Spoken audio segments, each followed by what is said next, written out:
tinha recurso vindo do Oriente, recurso vindo da Fenícia, né? Da antiga Fenícia, né? Os caras dominavam o redor do mar Mediterrâneo todo, né? Todo. Então, assim, Roma era abastecida por recursos, não é? Então havia uma tremenda fartura. Então, assim, até um clichêzão das aulas de história que a gente vai dar no primeiro ano, né? Da gente falar dos vomitódromos, né?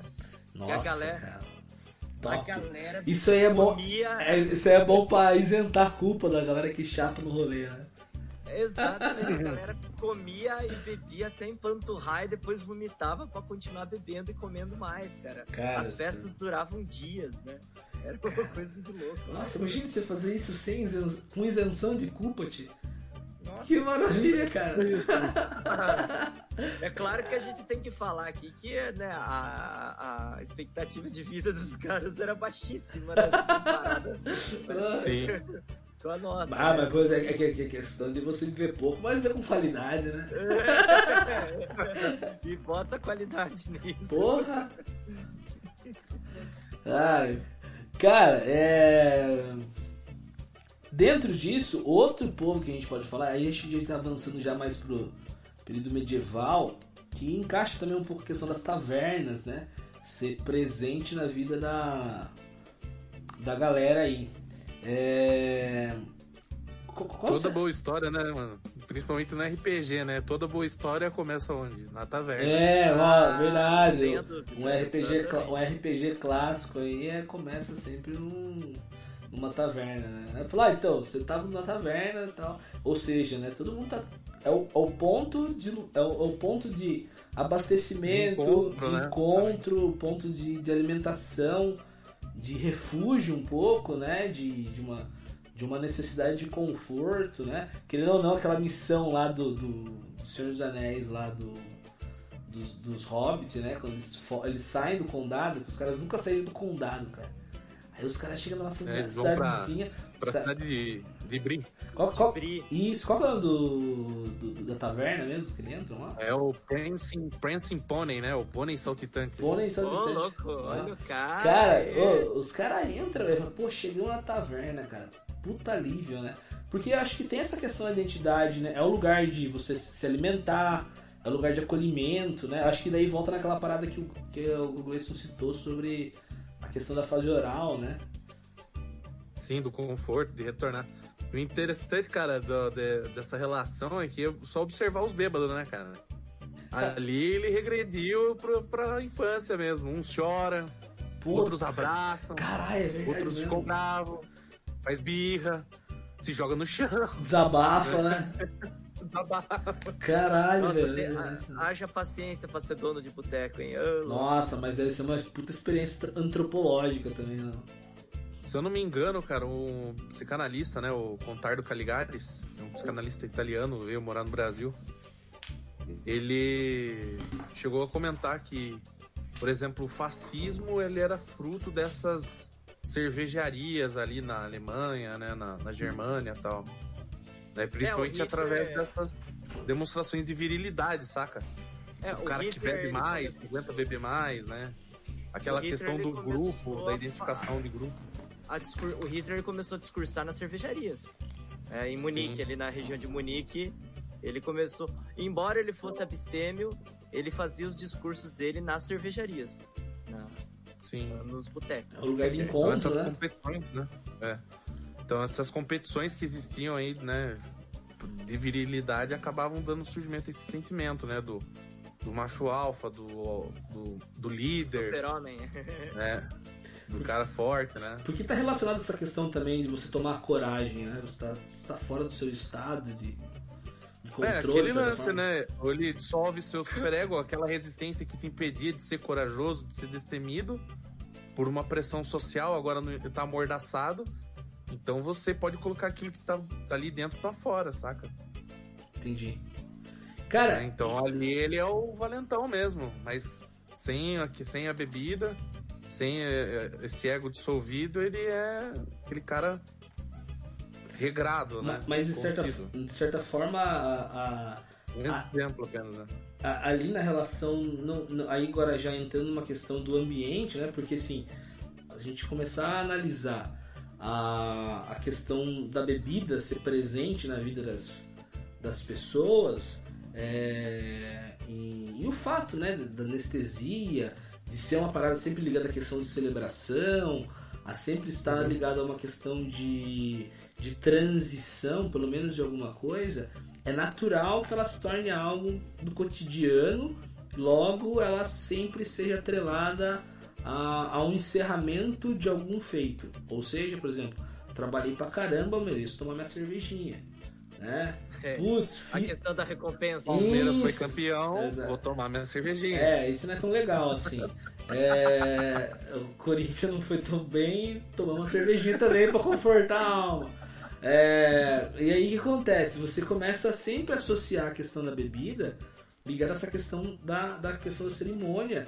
E eu acho que é nessa que os estabelecimentos, né, como a taverna que a gente citou, acabam se encontrando, né? Porque esses pontos, por exemplo, de alimentação, de certa forma, é um período de abastecimento. É um período que você está encerrando alguma atividade até aquele momento. Ou pelo menos se é uma questão de abastecer para continuar uma viagem, é um ponto de transição. E é nessa que a gente entra na questão da formação dos bares, das tavernas, no caso da Europa mais conhecido como os pubs, né? E entra nessa e começa a ter uma ligação, obviamente, com quem, porque se aquilo entorpece, se aquilo alivia a dor de certa forma, né? Sim. Quem sofre mais vai querer estar mais perto disso, eu acho. Cara, isso aí lembra um pouco, eu acho que o pessoal de literatura, de letras, acho que poderia falar melhor, né? Principalmente do ultra-romantismo, ali do século XIX, né? Onde os poetas, né, se reuniam nos bares, nas tavernas, para declamar poesia. E assim, você tem a Revolução Industrial. A Revolução Industrial, ela concentra as pessoas nos grandes centros, não é? Na Inglaterra, você tem o processo de cercamentos e tudo mais. E isso vai se generalizar. A Europa toda, né, depois dessa primeira experiência na Inglaterra, eles vão ter seus projetos industriais e as cidades vão se tornar lugares abarrotados de pessoas. Aquela vida campesina que tinha um certo controle social, que tinha uma certa um certo clima mais pacato, vamos dizer assim, e mais tranquilo, e o tempo menos acelerado, vai dar lugar a uma vida frenética, e de certa forma até um estado de anomia, vamos dizer assim, que gera esse tipo de descontrole. Então, até na faculdade a gente lê um texto, não sei se você lembra disso, Luquinha, a gente que era da mesma sala, o Gleice fez a mesma faculdade, mas de outra turma, que o texto ele fazia uma relação entre o aumento das destilarias no período da Revolução Industrial. Então você passa a ter muito mais destilarias conforme a Revolução Industrial vai avançando.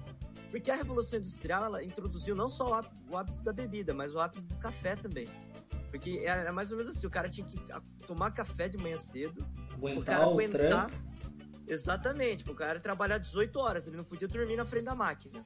E depois o cara ia tomar um escão, né, do mais vagabundo. Pra conseguir dormir, né? E calejar as dores, né? Mas uma maneira de aliviar essa tensão, né, que o capital exige do trabalhador, assim. Uhum. Né? E veja bem, o hábito... Procurar um prazer ali, né, no dia. É que hoje a gente tem a palavra gourmetizado, mas vamos falar elitizado. O hábito do café, para ele fazer parte do cotidiano das massas, criou-se toda uma estética do café.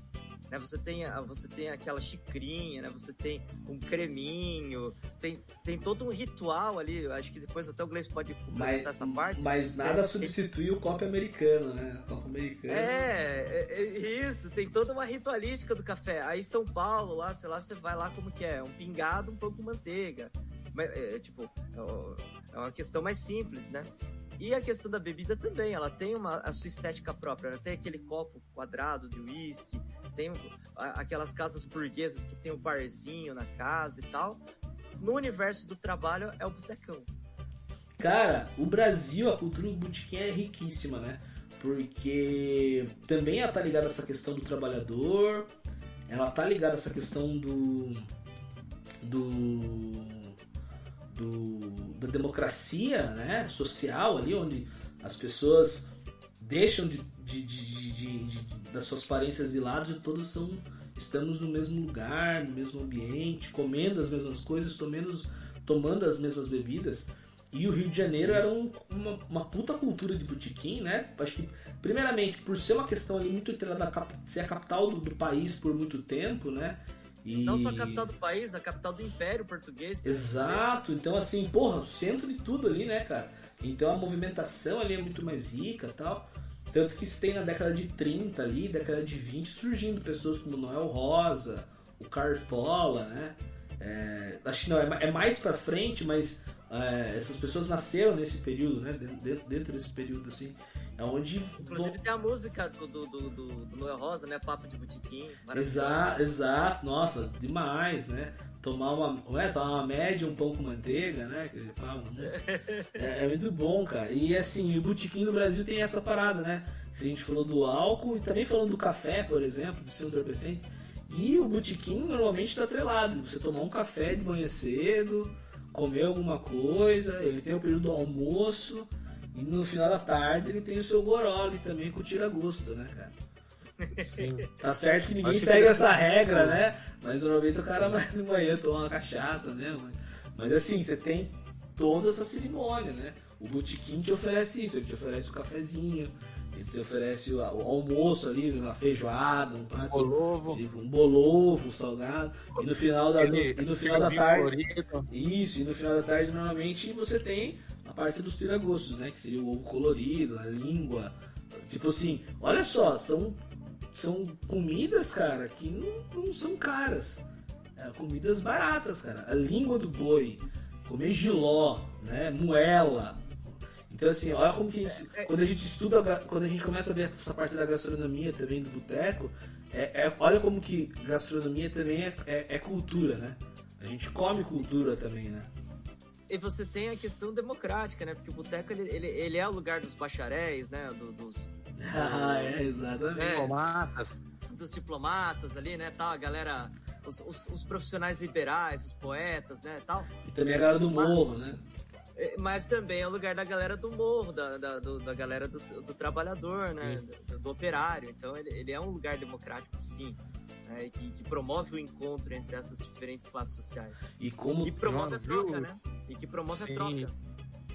Uma das coisas que eu acho bem interessante na cultura do boteco, né? No boteco em si, é essa relação de troca, principalmente através da escuta. Então você escuta, você fala...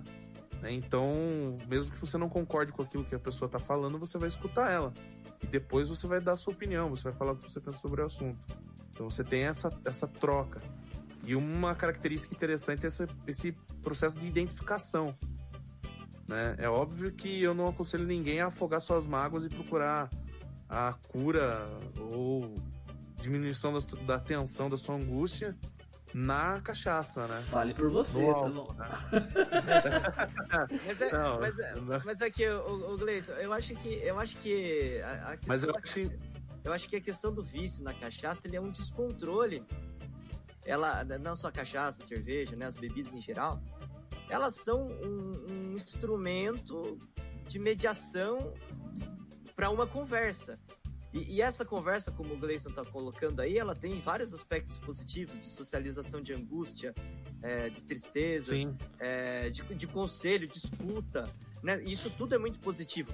E a cerveja, a cachaça, ela faz essa mediação.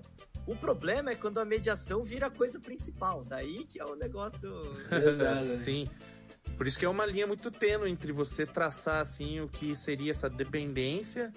O uso e o abuso da substância, né? Eu acho por exemplo, que eu não sei uma vocês, questão de mas você... eu não consigo, eu tenho dificuldade para ficar tomando cerveja sozinho, por exemplo, num lugar, não é tão legal, né? Bom. E eu tenho muita dificuldade, não é tão legal. Eu não falei que eu não tomo, não falei que não é tão legal. Tá, beleza. Né? E eu também tenho dificuldade para tomar cerveja com gente muito chata, cara.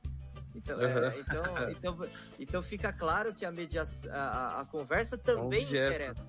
Ela também interessa. Sim. Com certeza. E como vocês estão falando, querendo ou não, a gente tá falando de formas de se expressar, né, cara? E aí quando você vai se expressar, a gente encontra o que? A arte, né? Então assim, o ambiente do boteco, da